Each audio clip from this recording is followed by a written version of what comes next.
Ok, hello, xin chào mọi người. Chào mọi người đã quay trở lại với kênh Thêm King Thing Game.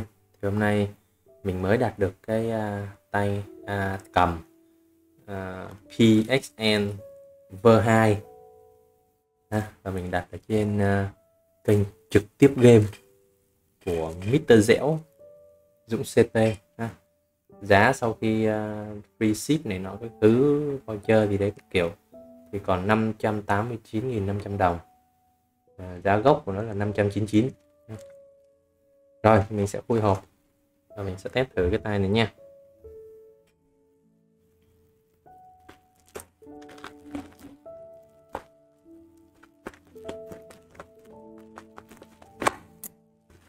Hộp khá là chắc, đóng gói rất là chắc chắn, chống sốc đàng hoàng. Ôi,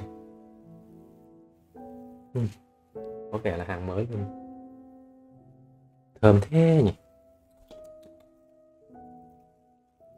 Quên không được cắt đi chỗ kia, lỡ trong trường hợp mình sẽ phải đổi trả hay gì đấy, nhưng mà mình hy vọng là sẽ không phải đổi trả ha. Mình mua hàng ghét phải đổi trả, chỉ có một lần duy nhất là mình đặt hàng mà nói chung là mình nghĩ đấy là chiêu trò của người bán trên Shopee rồi. Đặt không có cái hàng đấy, nó cố tình nó nhét cái hàng khác vào để nó giao đi, rồi bắt đầu nó nhận cái gì đấy, xong rồi sau đó mình thấy hàng không đúng là mình liên hệ thì bắt đầu nó kêu là anh cứ trả hàng, nó trả tiền, thì nó trả tiền lại trả tiền vào ví Shopee nha, mọi người chú ý cái chỗ đó nha. Trả tiền vào ví Shopee. Đây thì cái con tay cầm đây, thì tay này là mình thấy cơ đầu tiên là không có tem hộp gì hết ha. Hộp này là không có tem này, là có thể tháo ra rồi bỏ cái gì đó vào thì mình cũng không biết được. Rồi thì ngoại hình hộp thì khá là mới, có một đôi chỗ móp thôi, thì mình nghĩ cái này chắc hàng vận chuyển các thứ thì móp hộp các thứ cũng bình thường thôi. Rồi mình sẽ mở ra thử nhé. Mình không khó khăn lắm trong chuyện hộp móp hay là gì hết, miễn sao hàng mới nguyên siêu các thứ này. Đây tay cầm chúng ta, tưởng đâu cái này cầm ra kéo được. Để qua bên đây. Wow,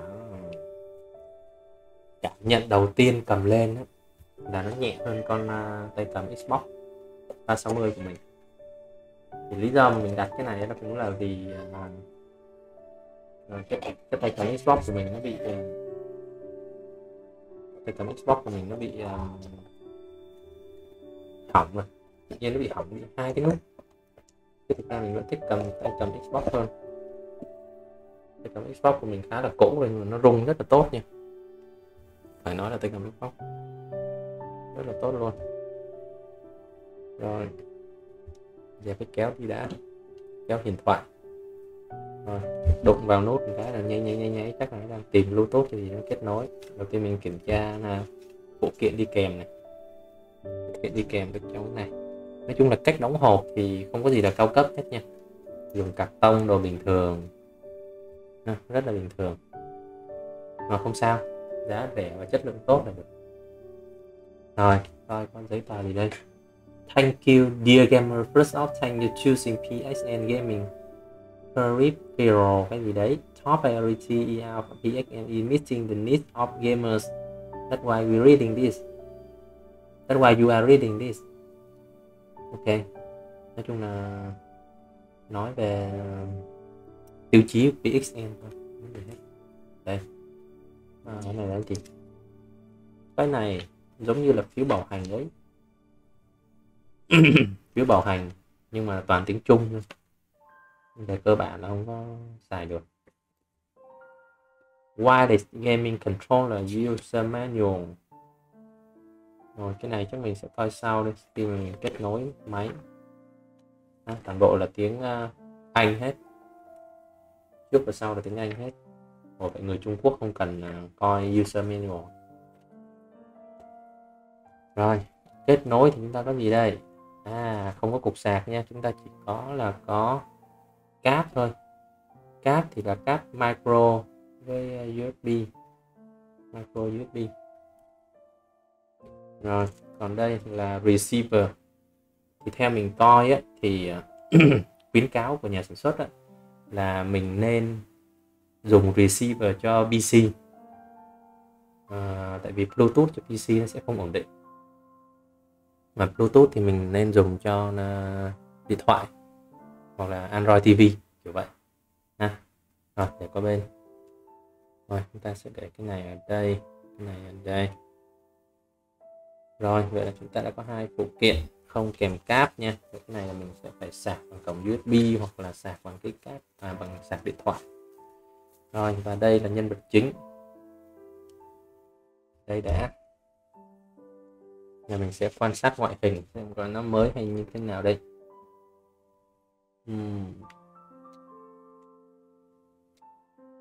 Tay thì nhìn khá là mới.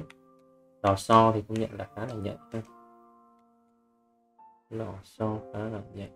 Máy công tác chi tiết thì khá là ổn, không thấy có dấu hiệu chảy xước cũ hay gì hết. Ok, mình cầm thử nào. Mình thấy có một cái vấn đề, đó là cái viền nó làm chỗ này này nó không được mịn, nó là gây cấn.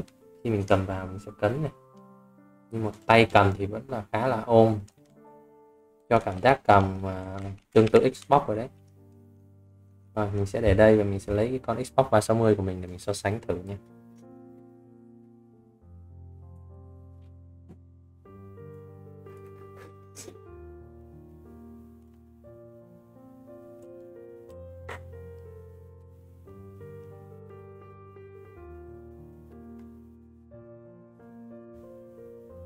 Ok, đây là em Xbox 360.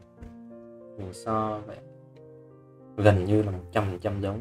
Không, bên trên này nó thon, của Xbox nó thon hơn này, của Xbox thon hơn.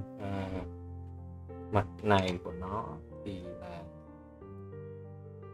cái mặt mà trên xuống chiếu xuống thế này có vẻ là bằng nhau. Đít thì mình thấy là khá là giống, cũng mỏng hơn. Xbox nó cũng mỏng hơn, nó cho cái độ ôm tay hơn. Đây, ở vị trí này đấy, mình sẽ ôm tay hơn này, chỗ này nó sẽ lồi ra. Để mình thử so sánh xem với cầm ha. Để so sánh trọng lượng đã. Nãy mình hơi nhầm chút ha, thực ra là 19 110 đấy, không có cái nào nặng hơn cái nào lắm đâu, mà có cảm giác như cái con PXL này nó có vẻ nặng hơn chút xíu. Cái tay này nó cảm giác cầm nó sẽ mỏng hơn cái tay PXL, thì mình cảm thấy là đúng rồi. Tay PXL này cảm giác cầm nó hơi mập, thì cái này nó mỏng hơn. Cái này cái bạn nào mà tay nhỏ cầm mình nghĩ sẽ dễ hơn. Cái tay này nó hơi mập, đòi hỏi cái lòng bàn tay mình nó sẽ phải bự hơn chút xíu này đó. Rồi thì dè xong rồi đi, hỏng rồi thì không chơi nữa. Rồi giờ mình sẽ thử xem về phần kết nối nha. Ở đây thì nó nói là PC thì dùng Double Connection. Có đang review System Power on off này. On off là bấm mouse, mình bấm vào cái chữ mode 1 giây thì sẽ display, long press 5 giây thì sẽ là off. Ok. Press mode 1 second for on connect and when pair press down long step by controller you on. Rồi cái này manual thôi, nhưng mà máy mình thì không có Bluetooth nên mình sẽ dùng cái dongle này. Thì mình sẽ cắm thử luôn.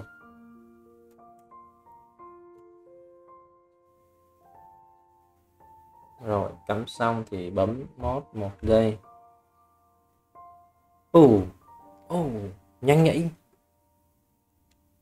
bất ngờ đấy nha, gần như không cần làm gì luôn, cắm vào một phát bấm cái là được liền luôn.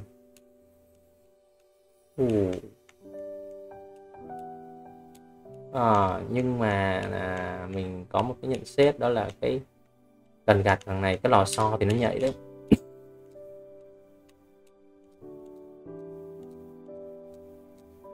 Nhưng mà nó vẫn có cho cái cảm giác cái lò xo nó cứ yếu yếu, mà không phải yếu mà là gạt nó cứ thế nào.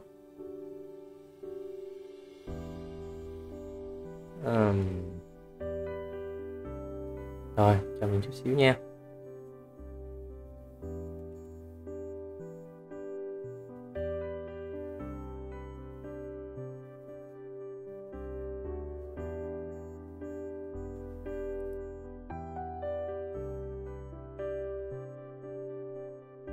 Ok, thì bây giờ mình sẽ thử test tự game fish. Này button ok, nhận. Ngon lành nha. Thử start game luôn. Mình sẽ chơi mới đi. Vì cái xây cũ là trước đó mình đã chơi rồi, mình sẽ để mình chơi tiếp. Mình chơi mới. Test thử. Rồi, video bạn đang coi là đang test, mình đang cần test trực tiếp luôn đó ha. Skip scene này, bấm A confirm này. Được, ok. Ngon lành. Skip scene tiếp vào. Happy birthday, Ray! Skip Wanna have a rồi, drink skip. together? Đây continue này, bấm qua liên tục luôn. Rất là nhẹ. Được, cảm giác tay bấm đàn hồi tốt. I was finally able to fix your fist. Skip bằng nút này. Đúng rồi. Được, ổn. Mới test thử sơ sơ, cái tay khá là ổn. What's going on? Skip tiếp. Mình sẽ thử một số vận động, nhảy nhót các kiểu. Ôi, bỏ qua bạn ơi. You know that Urso Nó không is cho the bỏ qua only đoạn này friend thôi. I have left in Torch City. Mình bỏ qua đoạn này. This is for you. Urso left it. Đây, được rồi. Ok. Bạn họ đã đến đây. Nhảy, đánh. Test thì là các trái có phải để mua. Ok, good job. Tay cầm. This is Old Town. Tay cầm chơi Torch cũng đã. Tower is to the northeast. Thế thì tay cầm. You dare wander about during curfew, buddy? Tích ra tách. Đi nữa. Out of Rung tốt. Có rung luôn nha. Tất nhiên là không bằng. Thật sự là rung nó không bằng tay Xbox. Không cho cảm giác đã Xbox. Bấm B. Thì đánh nhau này. Execution này. Đấy. Skill rung. Rồi nói chung cái rung nhẹ này thì mình nghĩ là tạm chấp nhận được, không vấn đề gì. Rồi xem coi đây. Rồi chắc vậy thôi. Giờ mình sẽ thử test cái tay này ở trên cái phần mềm để nhận diện tay cầm ha. Thực ra là có một cái trang web để nhận diện tay cầm, thì mình sẽ thử test trên này xem sao. Ok, rồi mọi người nhìn trên màn hình ha, thì đây là cái tay để test Xbox này. Đấy, mình bấm phát là nhận liền luôn. Thì ở đây là có nút này, bấm nút này. Nhận này, đầy đủ này. Tag top đầy đủ này. 360 đầy đủ này nha. Có bạn nào mà comment thắc mắc về cái này nữa nha. Nè, độ rộng, độ dài của từng ấy luôn này, khá là nhạy này.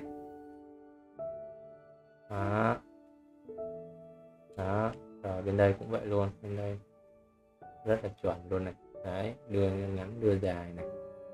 Đảm bảo ví dụ mình chơi những cái game ví dụ ngắm bắn này nọ là đều được này. Bên này, bên cái chỗ đây này, cái chỗ mình đang ấy đây này, có vẻ không nhạy bằng cái này nha. Cái này ngon này, cái này đấy rất là chuẩn luôn, còn cái này thì chưa được chuẩn lắm. Rồi nút lên xuống trái phải ok luôn, là ok luôn. Rồi không còn gì để chê hết. Rồi ok, thì chắc video đến đây thôi. Thì nếu mọi người thấy video hay thì nhớ like, share, subscribe giúp mình. Thì ở tựa game sắp tới mình sẽ series game sắp tới mình sẽ tiếp tục với series game Fish để test con tay cầm này, để trải nghiệm nó. Rồi ok, bye bye, hẹn gặp lại các bạn ở video lần sau.